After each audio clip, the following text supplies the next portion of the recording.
Hi, this is going to be a completely and entirely subjective and biased video where I tell you my opinions about the new edition of this game we all sometimes, or maybe even often, love to hate and hate to love. After creating a few new characters, using the 2024 PHB and then briefly fanboying over my favorite class, I have to admit that nothing else really caught my interest that much. Yes, there are a few new crazy spell combos and mechanics, but nothing truly stuck out enough to me to send me down deep ADHD rabbit holes and ideas, which I then procrastinate on for months and make videos about 2 or 3 years later.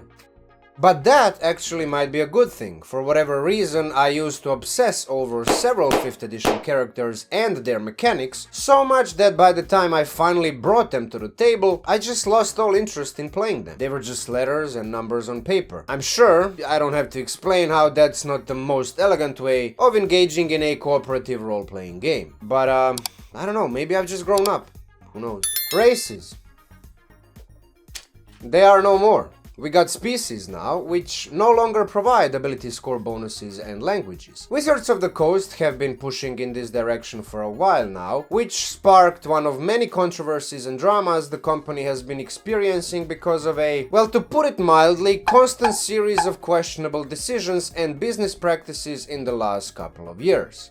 However, I have to say that I specifically never saw this particular topic as an issue. Let's just take us humans as an example. More than 99% of human genes are identical, yet there are obvious differences among us in terms of size, strength, intelligence, interests, talents, skills, experience, and all sorts of other things. I will never lift 500 kilos off the floor even if I take all the steroids and gear in the world. However, Eddie Hall and Hafthorne Bjornsson both did it. Yet all three of us are definitely humans, so then why would all orcs be these muscle-bound brutes with a +2 strength by default? Gul'dan, for example, as a theoretical player character, would definitely have a +2 charisma if you ask me. Yeah, he is still strong comparatively, but physical strength isn't his main attribute at all. Among other factors, the very fact he is not a stereotypical orc is what makes him an interesting character by default. Now, as much as more flexible ability bonuses are a good thing, for some reason Wizards of the Coast decided to limit them in another way. Now you get sets of 3 predetermined ability scores tied to your background of choice together with origin feats. Sure, we intuitively associate soldiers with above average constitution, strength and dexterity as a consequence of their lifestyle and occupation. However, you mean to tell me that no soldier can have at least a +1 to intelligence? Ever? This directly contradicts the intended flexibility of character customization and, frankly, I just don't like it. Another issue are origin feats. On one hand, it's actually good that you're no longer limited to just variant human and custom lineage to get a level 1 feat, but instead every character gets it from a background. It also makes way more narrative sense that you can't be a crossbow expert or great weapon master right away at level 1, you sort of have to build up to it. However, if you were a sailor in your pre-adventuring days, you now have no choice but to be a troublemaker known for starting fights in every port your ship docked in. In 5th edition there was enough wiggle room to both get more power and keep the character flavor as you like it. More or less. But now it seems like you're pigeonholed into choosing one over another. If you ask me, just let everyone take whatever 2 or 3 ability bonuses they like, plus an origin feat of their choice. Otherwise, the entire party will be just a bunch of farmers for extra hit points from the tough feat. By the way, you might as well ban that thing because I don't think it should belong in the origin feats, but that's just my opinion. Speaking about feats,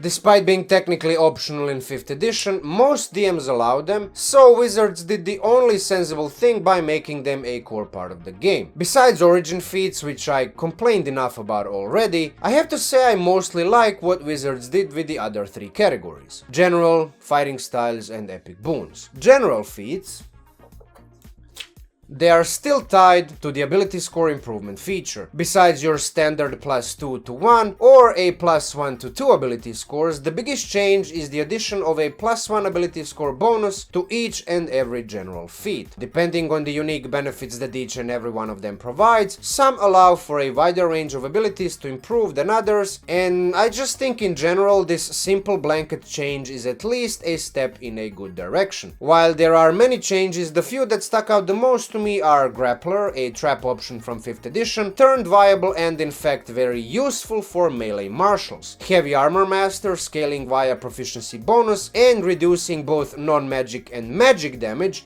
is way more relevant at higher levels. The -5 to hit for a +10 damage mechanic has been removed from both Sharpshooter and Great Weapon Master. The former is now true to its name, cancelling distance disadvantages and ignoring cover. The latter still provides a damage increase, but it's equal to your proficiency bonus, making it less egregious at lower levels. Warcaster is even better than it was before, due to attack of opportunity change, allowing you to attack any creature leaving your reach. Yes, casting haste on an ally with your reaction is a legit tactic in this new edition. I wouldn't turn fighting styles into martial-only feats myself. However, I can't say it's a bad thing either, because the pool of those options scattered across multiple books and expansions in 5th edition just needed to be consolidated anyway. And I do have to say that I like the change to great weapon fighting the most, because while statistically now worse, it just feels better. Rerolling 2 2s into 2 1s in 5th edition caused me so much grief and anguish that I pretty much only rerolled 1s after a while, knowing that at least it can't get any worse than that. Epic boons are now level 19 feats, and I'm all for it. A few people ever reached the highest character levels anyway, so I just never saw a good reason to make this rule optional and not give it to high level players to just have a few more options to play with. That said, the +1 ability score bonus you get from Epic Boons states that it specifically overrides the standard maximum limit of 20 in any ability score. It can go up to 30 somehow. However, other than Barbarians and Monks level 20 features, which do allow you to hit a theoretical maximum of 25, and those rare magical books that give a +2 bonus once every 100 years, I just don't understand how to ever get anywhere near 30. I don't know, maybe I just missed some obscure pathway or combo which allows that? Let me know in the comments. The backwards compatibility issues that may arise from the fact that not all 2014 epic boons from Dungeon Master's Guide have been reintroduced as level 19 feats, that can also be problematic. I mean, the whole concept of backwards compatibility feels like a poorly planned, messy patch job. Shepherd Druid is a prime example. While its powerful hordes of beasts and fae could be overwhelming at times, calling this subclass nerfed barely captures the extent of the change. Two infamous conjuration spells, the Conjure Animals and Conjure Woodland Beings, no longer summon creatures, and the few remaining summoning spells use stat blocks without hit dice. As a result of this, half of the level 6 feature doesn't even work anymore. Another example is the Hexblade Warlock. While it probably was an overused level 1 dip for paladins and martial bards, its Hex Warrior feature is largely but not completely replaced by Pact of the Blade, which is also no longer a Pact of the Boon level 3 feature. Instead, it's a level 1 Eldritch Invocation. I mean, just the fact that 5 out of 12 core classes in 5th edition used to get first subclass features at level 1 or level 2 instead of level 3 means that seamless backwards compatibility is just wishful thinking. While most things will work with a few minor modifications, it's anything but a smooth match. That said, glass half empty is also glass half full. If you're willing to deal with the bullshit and do the work that Wizards of the Coast should have done themselves, at the end of the day, the two systems are still very relatively similar. By ironing out a few kinks, you can have a fairly smooth combined rule set. It will work out of the box for new players, but also allow seasoned adventurers to still enjoy making and playing new characters. The core class redesign facilitates this further.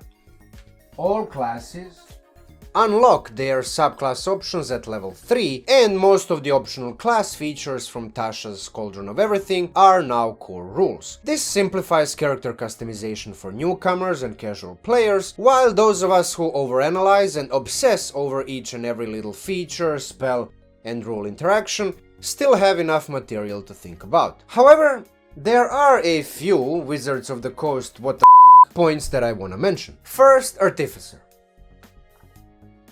I simply don't understand why it's not a core class yet. A lot of new core rules are actually just slightly modified or reworded reprints from 5th edition expansions like Xanatar and Tasha. One of those is the crafting system, which has clearly been worked on to better adapt into the core set of rules. But for some reason, the class which can interact with this system in more interesting ways than any other isn't part of the core game experience yet. Second, Moondruid. On one hand, Wild Shape redesign works well, probably even better now for all druid subclasses except the super shapeshifty one. The worst thing is that it's actually still completely playable, but rather than an angry magical hippie bear cutting enemies up, the redesign puts this subclass firmly in the category of a tanky spellcaster with a little bit of a concentration spell buff. There are other options out there that do that already. Funnily enough, Stars Druid and other subclasses is actually much better at maintaining concentration spells. So just the loss of Moon Druid's defining flavor is super disappointing to me. Third, Ranger. For whatever mysterious reason, its level 20 feature is now even more useless than it was in vanilla 5th edition. I am aware high levels are often an afterthought because most people never even get there, but I just don't understand why one of the most embarrassing capstones in the game got nerfed even more. If you're gonna have rules for 20 levels in every class, for f***'s sake, make them make sense. This is even more baffling because other classes, namely Sorcerer and Monk, got their capstones decently buffed. And that's great because those features clearly sucked as well. I have to say that I like the Sorcerer redesign in particular, partly because it's my favorite class, but also because it will no longer feel like a charisma wizard with stunted magical powers. I also like the Barbarian's Rage no longer requiring you to roleplay as a masochist just to keep it up. Berserker, the angriest subclass of an all-around angry class, is also no longer utter nonsense, but actually very good. 4 Elements Monk is now just Elements Monk, and it's also a viable choice. Even Champion Fighter, though still inferior and just kind of uninteresting, it is playable. All in all, I'd say that the class system rehaul brought most classes and subclasses more in line with each other, without sacrificing too much of their theme and flavor, except couple of bad apples, right? But hey, that's what you get. Spellcasting redesign plays into this as well. First, I'm glad that the old bonus action rule and restriction to how many leveled spells you can cast on your turn is gone. The new rule uses spell slots as limiting factor, allowing you to spend only 1 spell slot during your turn. This means that you can, in fact, now cast more than 1 leveled spell on your turn, as long as you only spend 1 spell slot. However, this also means that the popular tactic of casting Counterspell or Silvery Barbs during your turn is no longer possible if you have already spent a slot casting another spell. As much as this feels like a nerf to all combat casters, it will most likely improve the flow of combat encounters for the better. I also have to mention a few spell changes that caught my interest. True Strike is no longer a trap option, finally. In fact, it's probably a no-brainer pick on all martial spellcasters. Sorcerer's Burst made me even more of a Sorcerer fanboy. The tiny chance of rolling up to 5d8 extra damage by pure RNG is utopia for my gambling mind. Sleep, no longer relying on target hit points, is great because you will finally be able to cast this spell effectively past, let's say, level 3 or level 4. Sadly, Chill Touch, a universal anti-healing tool, is now an actual touch rather than ranged cantrip. I always found its name nonsensical, but Now that it's actually accurate to how it works, it's nowhere near as useful as it was before, because most mages typically want to avoid melee as much as possible. On the other hand, find traps still doesn't actually really find traps. Its proper name is still something like confirm my suspicion that there are traps somewhere around here, but don't actually tell me where they are. Seems like whoever decided to match the spell mechanics with their actual names got fired before the job got done. Giant insect now auto reduces target's speed to 0. There's no save, it's not a condition, it's just a haha my big bug hit you so now you have no legs. Conjure minor elementals is like Spirit Shroud but on alien horse steroids. Combined with Scorching Ray, the damage increase this spell provides is just nuts. It's a problem, but hey, if I ever make a standalone video about it, it will probably get a bit more views, so I personally just can't be too mad about it. Spellcasters aren't the only ones to get new toys. Martial classes got their Weapon Mastery feature, which allows them to stack additional effects with their attacks depending on the weapons of their choice. It makes martials as a whole more interesting and tactically engaging. Whenever someone asks me what's good about the new edition, this whole subsystem is the first thing that pops to my mind. Now, for some reason, monks don't have this feature, even though it's narratively fitting them just as well as any other martial class. Sure, they can just take Weapon Master feat or multiclass into a fighter, but both of those are suboptimal compromises in most cases, and there's just no good reason to waste an ability score improvement or a level up just to get what other martial classes get by default. If I ever DM anything using this new system, all monks will get at least 2 weapon masteries, possibly even more at higher levels, similar to barbarians or fighters. While on the topic of home rules,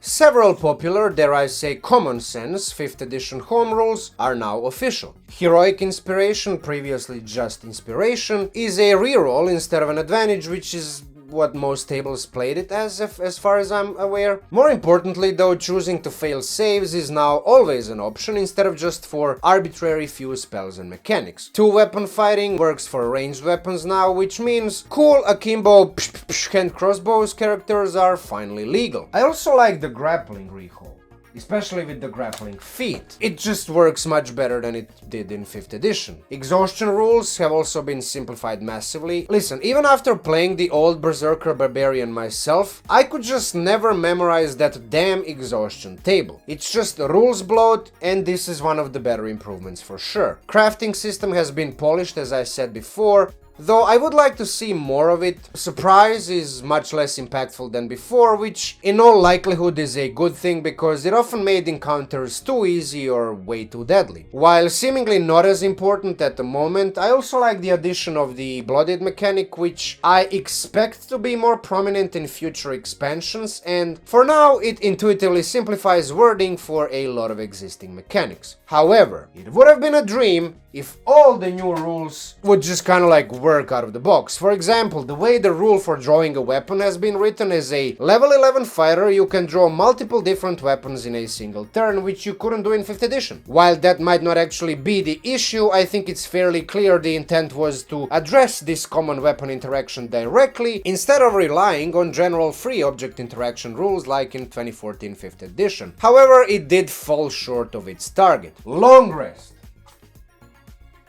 This is a candidate for the biggest flop in the entire book. The way it's written makes it possible to accumulate so many interruptions for your long rest to last 20, 30, heck, 50 hours. Imagine a level 5 or 6 party ambushed by 20 goblins overnight. They can definitely deal with that threat, but their long rest is immediately 1 hour longer. I don't really think this is a problem, but what I do have a problem with is that the wizard's long rest will require 14 hours to finish because he casted 2 fireballs and 3 firebolts. But the fighter firing out about like a dozen arrows won't even break a sweat. The barbarian will require 24 hours to finish his long rest because he got hit by 9 goblin arrows arrows and 6 scimitars. This is mad and ridiculous. Just on a whim, you could home rule this by extending the long rest duration of an entire party by 1 hour for each hero that got bloodied. Narratively, this would make more sense because the adventurers would help each other patch up the wounds and calm each other down as a group. Another issue is a strict cooldown of 16 hours between long rests. On one hand, clarifying this is necessary because it makes no sense that characters can just take another long rest 2 hours after finishing their previous one. However, combined with the aforementioned long rest interruptions and duration